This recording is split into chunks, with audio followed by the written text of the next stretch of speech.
Monsieur de Pire, are talking about businesses and what they do to help climate change. We know Saint-Gobain is engaged in energy-saving technologies. Can you tell us about that? Yeah, surely. Thank you very much, Elena. Indeed, Saint-Gobain, who is celebrating this year, is 350 years of existence, so more than the city of St. Petersburg. Is the worldwide leader in sustainable habitat. That means that we produce and distribute construction material and other high-performance materials. In the sector of the building, we know that the environment stake is high. The energy consumption of built environment, which represents 32% of the final energy consumption and 19% of the greenhouse gas emissions in 2010, could double or even triple by 2050 compared to 2010, according to the IPCC. So in order to respond to these challenges, Saint-Gobain is proposing to the market and is developing new products and new solutions to improve habitat, which is basically where we live, where we work, and where we spend our daily life. So Saint-Gobain pays specific attention on the energy balance of each of its solutions over their entire life cycles. For instance, the energy used for manufacturing our insulation systems or high thermal performance glass is more than offset within 1 year by the saving achieved during the use of the product in the buildings. Of course, not only we provide solutions to achieve the low carbon economy goals, but we also implement a group of measures on our own sites, advocate for changes in regulation, and are an active member of emission trading system across the globe.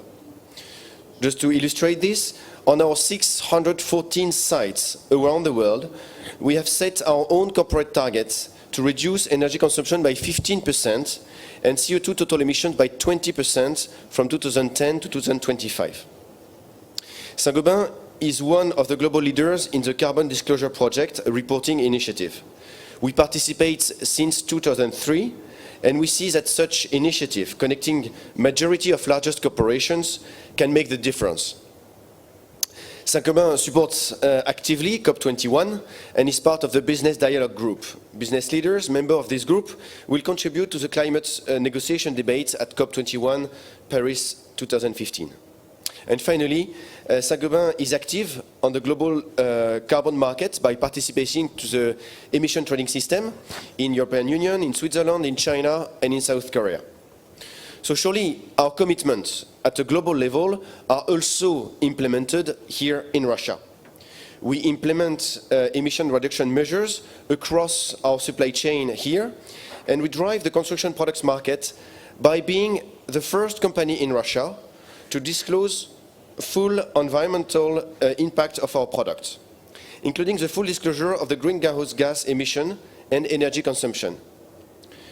We published our environmental product declaration, EPD, for our products. We are the first one in the Russian market and still today the only one in this sector. We created with other companies U4E, which is the Union of French Enterprises in Russia for Energy Efficiency and Ecology. In this association, we promote awareness and support actions in emission reduction for businesses in Russia.